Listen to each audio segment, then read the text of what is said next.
Bana, mambo vipi mtazamaji na mfuatiliaji wa Biomedia Channel? Karibu sana, hope uko poa. Karibu tuangazie taarifa mbalimbali kwa upande wa siasa hii leo. Ilivyo kawaida, official Rose D kwenye microphone kwa ajili ya kukuhabarisha. Tuangazie taarifa ambako Mange amewapa ushauri huu mzito sana Chadema kuhusu wanachama ambao wanataka kurudi tena kwenye chama cha Chadema. Karibu sana. Huyu ni mwanaharakati wa haki za binadamu Mange Kimambi. Ameibua mjadala mpya sana wa kisiasa baada ya kutoa ujumbe wa ushauri kwa uongozi wa Chadema kuhusu namna ya kuwahudumia wanachama waliowahi kujiondoa katika chama hicho na sasa kuonesha nia ya kurejea tena. Sasa katika ujumbe huo ambao Mange ameuandika na kuachilia kwenye mitandao ya kijamii, bana amependekeza kuwa chama hicho kiwapokea wanachama hao, lakini kwa masharti ya kuwapa nafasi ndogo ndani ya uongozi wa chama. Lakini pia ameongeza kuwa hatua hiyo inaweza kusaidia kuongeza nguvu ya upinzani kwa kuhakikisha kwamba chama kinakuwa na watu wengi zaidi, lakini bila kuwapa nafasi za juu za uamuzi kwa waliowahi kukihama mwanzoni. Na kwa mujibu wa maelezo yake, Mange Kimambi ameshauri kuwa wanachama ambao wanarejea wanaweza kushirikishwa katika majukumu ya kawaida ya kiutendaji ndani ya chama, kama kazi za ofisini au shughuli za msingi za kiutawala, badala ya kupewa nafasi za uongozi wa juu mara moja. Lakini pia ameeleza kuwa hatua hiyo inaweza kusaidia kulinda mshikamano wa ndani na kuzuia migogoro ya uaminifu wa kisiasa.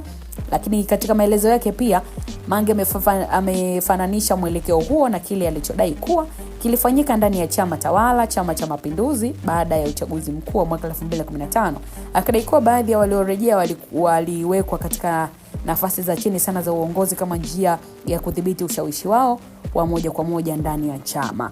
Lakini pia Mange Kimambi ameeleza kuwa katika mtazamo wake kuna baadhi ya watu wanaorejea ambao wanaweza kupewa nafasi ya kipekee iwapo wataonyesha dhati ya kutubu na kubadilika, akisitiza kuwa sio kila anayerejea anapaswa kutazamwa kwa jicho sawa.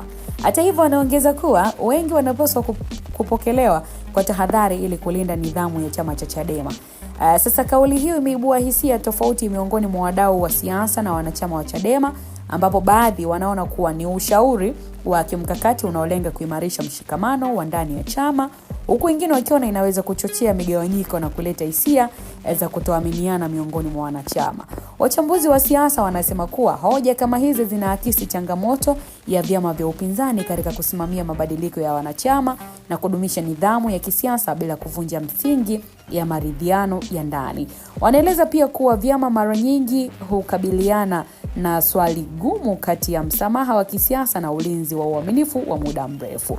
Wengine wanaona kuwa mjadala huo unaonyesha jinsi siasa ya Tanzania zinavyoendelea kubadilika, hasa katika mazingira ya ushindani mkali wa kisiasa kuelekea chaguzi zijazo, ambapo uaminifu wa wanachama na mikakati ya vyama inazidi kuwa swala nyeti. Hadi sasa kiukweli, uongozi wa chama cha Chadema haujatoa tamko rasmi kuhusu ushauri huo wa Mange Kimambi, huku mjadala ukiendelea kukua katika mitandao ya kijamii na vikosi vya kisiasa. Sasa kwa ujumla, ujumbe huo umeweza kufungua mjadala mpana sana kuhusu namna bora ya vyama vya siasa kushughulikia wanachama ambao wanarejea mara tu baada ya kuhama, huku ukionyesha tofauti za mitazamo kuhusu uaminifu, msamaha na mikakati ya kuimarisha upinzani nchini. Watachukuliaje ushauri wa Mange Kimambi? Tunaendelea kusubiri kukupasha kile ambacho kinakuwa kinajiri katika chama cha Demokrasia na Maendeleo Chadema. Jina langu ni official Rose D. Usiache kusubscribe, kulike, comment, kushare kwa ajili ya kuwa mtu wa kwanza kupata taarifa mbalimbali.